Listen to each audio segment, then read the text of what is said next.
안녕하세요. 샷이 따뜻한 집입니다. 이제는 가을이 이제 저물어 가고, 겨울을 접하게 되는데요. 환절기에 여러분들도 좀 건강하시고요. 자주 뵙는다는 게 일이 바빠서, 일주일에 한 번 정도는 여러분들 뵙고 창호 정보도 좀 알려드리고 싶었는데, 바쁘다 보니까 한 달이 넘어서 다시 한번 뵙게 되네요. 자, 오늘은 제가 어떤 주제로 여러분들한테 설명을 좀 드릴까 하냐면, 우리가 이제 창호 교체하실 때 소비자분께서 물어보는 게 있어요. KCC로 할 때 얼마입니까? 재원하는 창호로 할 때는 우리 집 몇 평인데 얼마입니까? 또 저희들이 이제 에코프린스라는 제품도 쓰고 있는데, 에코프린스로 할 때는 우리 집 몇 평인데 얼마입니까? 이렇게 여쭤보세요. 그러면은 창호를 가격을 결정하는 근본적인 몇 가지 포맷이 있습니다. 그 중에는 이제 어떤 브랜드, 또 유리, 장비대, 인건비, 기타 등등 여러 가지를 포함해서 견적을 내드리게 되어 있는데요. 그럼 KCC에서 똑같은 유리를 쓴다고 할 때, 이 프로파일, 이 프레임은 단계가 없느냐? 이 프로파일에도 단계가 있습니다. 그래서 여러분들이 견적을 받을 때는 어떤 프레임을 써주는지, 우리 집에 맞는 창호를 해주는 건지 꼭 확인할 필요가 있어요. 그래서 유리 두께 모든 건 다 정해졌는데 그냥 KCC, 유리 이렇게만 따집니다. 근데 사실은 유리도 중요하지만 이 프로파일도 중요하다는 거죠. 먼저 창호를 구성하는 데 있어서는 유리와 이 프레임, 이 플라스틱 재질이죠. 이게 같이 결합이 돼서 하나의 창호가 완성이 되는 건데요. 그러면은 우리 집에는 과연 어떤 프레임을 써주고 있는가를 한번 따져볼 필요가 있어요. 그래서 제가 KCC 거를 우리가 가장 많이 쓰는 발을 단창과 이중창 이렇게 갖다 놓고 설명을 드릴까 그래요. 자, 보시면 이게 똑같은 단창이에요. 단창인데 보시면은 이 프레임의 높이도 다르고 넓이도 다르고 또 이 문짝이 박히는 깊이도 달라요. 그러면 이쪽에 있는 거는 우리가 이제 KCC 118바라고 해서 주로 일반 내부용에 쓰는 창을 요걸 쓰고 있는 거고요. 이쪽은 이제 외부 발코니 쪽에 주로 쓰는 창입니다. 근데 우리 집에 어떤 창호를 해주는지 소비자는 사실 그거는 잘 모르고 KCC다. 물론 여기에 제가 오늘 준비 안 한 거에 118바, 120바, 140바가 KCC 단창의 주종이에요. 세 가지를 주로 많이 쓰는데 저희들 같은 경우는 외부창은 일괄 140바를 정해서 써주고 있어요. 이유가 있습니다. 같은 단창이더라도 바뀌는 깊이나 또 단열 상태가 다르기 때문에 그래요. 발코니 쪽에는 이 외부 전용 발코니 창호를 써줘야만 춥지가 않은데, 이유는 어디에 있냐면 일단 이 프로파일이 문짝과 문틀이 결합되는 깊이가, 박히는 이 깊이가 다르죠.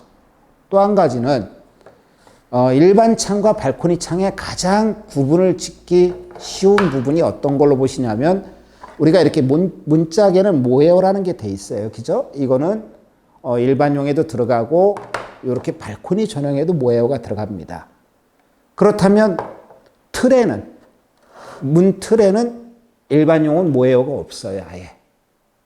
또 이렇게 발코니 전용은 모헤어가 있어서 기밀성, 쉽게 말하면 바람도 더 막아주는 거고요. 소음도 줄여주는 거고요. 여기에 요 안쪽에 후레면은 다 보강심이라는 게 이런 게 다 들어갑니다. 들어가는데 이게 일반용이냐 발코니용이냐 차이에 따라서 보강심 두께나 강도도 달라요. 왜? 내부에서 쓰는 거는 그만큼 보강심이 강하지 않아도 된다는 이야기죠. 그러면 이제 단창은 이렇고요. 이중창은 발코니 창하고 일반 창하고는 구분이 어떻게 되냐. 이게 KCC에 나오는 230 일반바고요. 요게 242.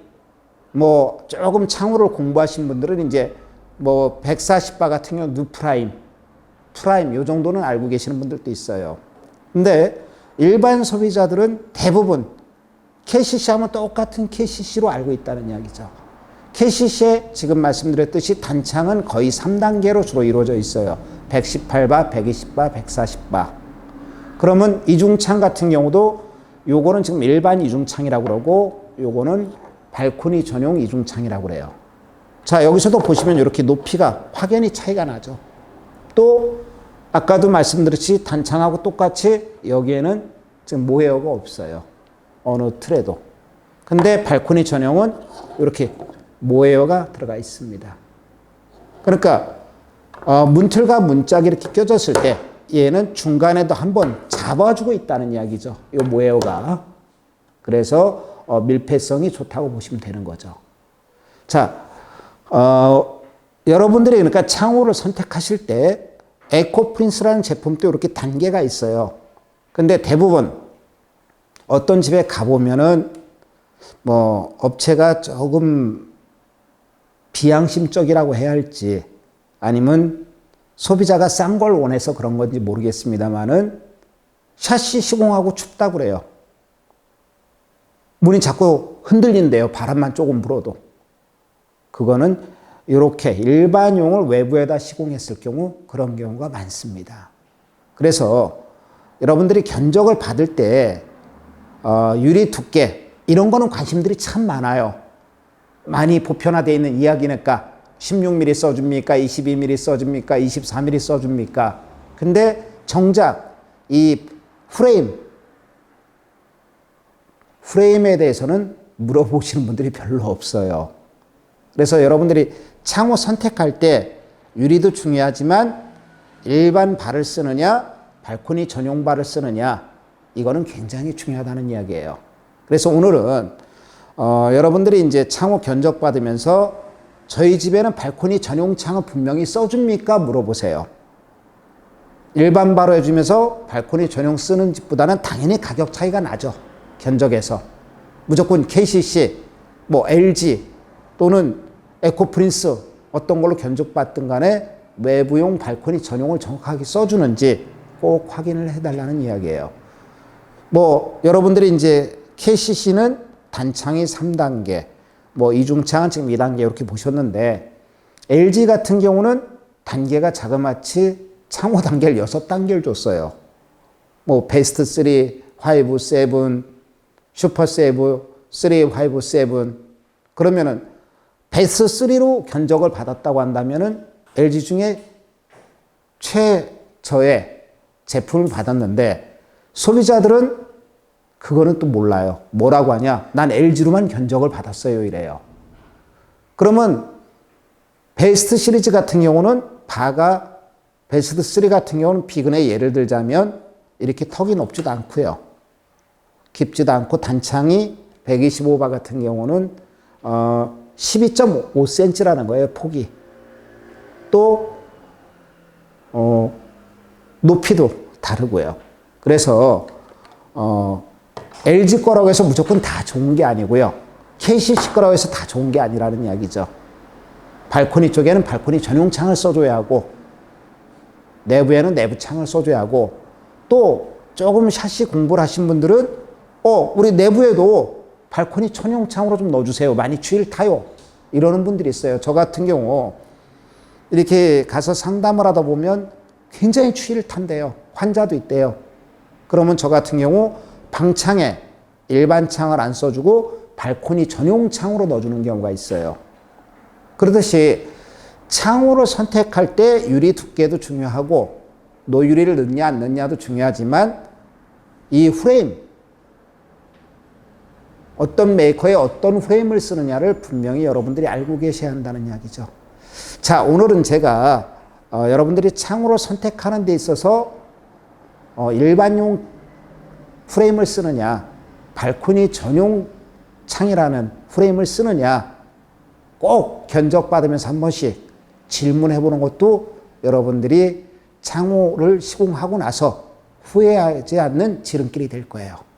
자, 감사합니다. 또 다음 기회에 조금 더 나은 정보 갖고 여러분들 앞에 다시 얼굴 뵙도록 하겠습니다. 고맙습니다.